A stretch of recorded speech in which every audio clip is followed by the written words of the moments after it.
where would the line be crossed? Because I do agree, like, this could be seen as a calamity, but people can profit of calamities. It depends on how you see it. But where is the line? Are you going to start getting chips in your head? Are you going to wear VR consistently for the rest of your life?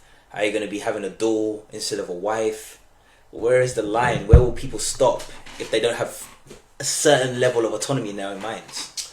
It's a really good question. Well, I think the dolls will help with incels. Yeah. On my side, I'm saying no comment to that. Yeah, you shouldn't.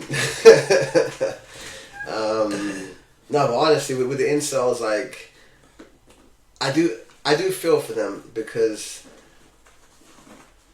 just I've seen a couple of stories where things have gone like horrifically wrong, you know, and it's just like, you know, they have a lot of the time they write this stuff down and they have this concept and this their reality is very warped. Yeah, and they normally have like a manifesto of why they're doing this and all this stuff and how they see the world, and it is extremely, you know, it's like they just universally believe that they're being shunned by the universe somehow, you know. Yeah. Especially women. Yeah. Specifically women. Yeah. I don't know where that. Yeah. It's a difficult one for me and incels. Like, I feel like there's a wider thing that's been, or maybe been overlooked. It's the fact that there's extremism. It's the 1% of any given group or population that does terrible things, and then the rest of them, if they have similar views but aren't as bad, they get labelled. They get lumped in. Yeah. I remember, for example, I had views during lockdown. I'm not going to go into them specifically, but I had certain views, and people were just throwing terms at me like, for example, you're a conspiracy theorist, because I kind of had a mindset of deviating from the norm. Oh. As soon as you put that tinfoil hat onto somebody, you completely refute anything that's going to come through their mouth. Well, you know what? Anybody who's going to listen to this, just keep in mind that I have a tinfoil hat. I keep it shined. I'm proud of it. And, you know, I ain't going to tell you anything that ain't real and that doesn't exist. I'll give you my opinion. And if you think that's tinfoil, then fair enough. Yeah. But it's just funny how as soon as you put that conspiracy theorist, boom, this person is just not willing to actually entertain what you're saying. Kind of closing you off. That's why I feel sorry for these people who are, I guess, incel community. A lot of people probably wouldn't call themselves an incel, but they've been labelled that. Yeah.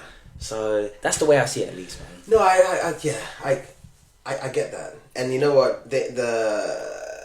We don't even have to go to conspiracy theory stuff on this channel. You know, we just give the facts of what that's is, and that's it. Like, word formatting, yeah. Yeah, like, I would say our personal beliefs are fairly irrelevant, right? Unless somebody asks us specifically. As long as we're telling you truths and you like what you're hearing, we're just a mouthpiece. You know, it doesn't really matter about, you know, where we shop to get our fucking salad. Exactly. You know? Yeah. I would say, yeah, in a sense, I feel like I am a thought experiment. You know, I just speak my truth and people get what they want from it, but just be critical of what I'm saying and try to apply it to your life. It's interesting. We ran out of time today anyway, but yeah. Interesting you mentioned about thought experiment. Yeah. Highly functioning people and those with even bigger vibrations. Thank you for listening and you know, enjoying, well, the search of the mind with us, me and Sassari, just kind of delving in and chopping it up. Any questions or any thoughts on what we've said, please please ask us anything. I do agree. Like, we are here and we're hustling just like most of you who are listening to this are as well. So yeah, just speak to us. We're here. We're just trying to make the most of what we have and our resources, and we believe you can too. Trying to figure it out. So yeah, you know where to find us. Yeah, thank you for listening. Us.